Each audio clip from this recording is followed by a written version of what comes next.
আসসালামু আলাইকুম। ট্রাস্ট মানি অ্যাপস কিভাবে নতুন করে ইনস্টল করবেন অথবা পুনরায় রিসেট দিবেন সেটা আজকের ভিডিওতে আমি দেখাবো। এই জন্য চলে যাবো হচ্ছে ট্রাস্ট মানি অ্যাপসে। যাওয়ার পরে এখানে যে লগ ইন লেখাটা দেখতে পাচ্ছেন, এখানে আমরা যখন ক্লিক করব তখন আমাদেরকে নিয়ে যাবে এরকম একটা ইন্টারফেসে। আমরা এখানে অ্যাকাউন্ট নাম্বারটা সিলেক্ট করব। সিলেক্ট করার পরে অর্থাৎ অ্যাকাউন্ট নাম্বার দিয়ে কিন্তু আমরা এটা নতুন করে রিসেট করতেছি। এখানে আমাদের প্রথমে আমাদের ফোন নাম্বারটা চাবে, অর্থাৎ মোবাইল নাম্বারটা চাবে। আমরা মোবাইল নাম্বারটা দেওয়ার পরে আমাদের যে ইমেল আইডি রয়েছে এই ইমেল আইডিটা কিন্তু আমরা এখানে দিয়ে দিব।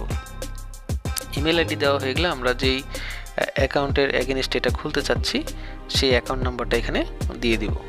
তারপর হচ্ছে আমার নেক নেম বা এখানে আপনি অনেক কিছু রয়েছে যে কোনো একটা দিতে পারেন। নিচে এসএমএসটা সিলেক্ট করে যখন ওকেতে ক্লিক করবেন তারপর হচ্ছে আপনাকে একটা ওটিপি পাঠানো হবে।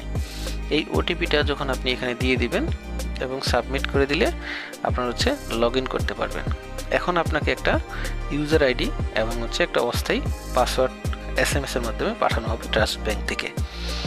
এটা আপনি ইউজার আইডি এবং এই অন টাইম যেই পাসওয়ার্ডটা আপনাকে দেওয়া হবে এটা আপনি এখানে দিলে আপনি কিন্তু লগ ইন করতে পারবেন।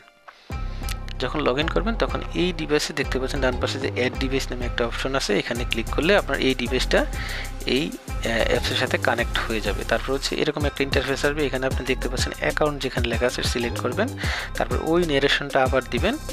তারপর হচ্ছে নিচে দেখতে পাচ্ছেন এসএমএস সিলেক্ট করে তারপর হচ্ছে আপনি সাবমিটে ক্লিক করলে আপনাকে আরেকটা ওটিপি পাঠানো হবে। এই ওটিপিটা আবার আপনি যখন এখানে দিবেন, দিয়ে যখন সাবমিট করবেন তখন আপনার এটা ডিভাইসটা কানেক্ট হয়েছে। এখন আবার নতুন করে আপনাকে কিন্তু ইউজার আইডি এবং হচ্ছে যেই এসএমএস যেই পাসওয়ার্ডটা আপনাকে প্রথম দেওয়া হয়েছিল সেই পাসওয়ার্ডটা পুনরায় আবার এখানে আপনি দিয়ে কিন্তু আপনাকে অ্যাপসে ঢুকতে হবে। যখন এখানে লগ ইন করবেন, লগ ইন করা হয়ে গেলে আপনাকে দেখতে পাচ্ছেন এখানে কারেন্ট যে পাসওয়ার্ড অর্থাৎ যে এসএমএসের যেই পাসওয়ার্ডটা আপনার এসেছিল সেই পাসওয়ার্ডটা প্রথমে দিবেন। তারপর হচ্ছে দ্বিতীয় নম্বরে হচ্ছে নতুন পাসওয়ার্ড দিবেন, স্ট্রং পাসওয়ার্ড দিবেন। তারপরে তিন নম্বরে হচ্ছে কনফার্ম নিউ পাসওয়ার্ডটাকে আবার দিবেন।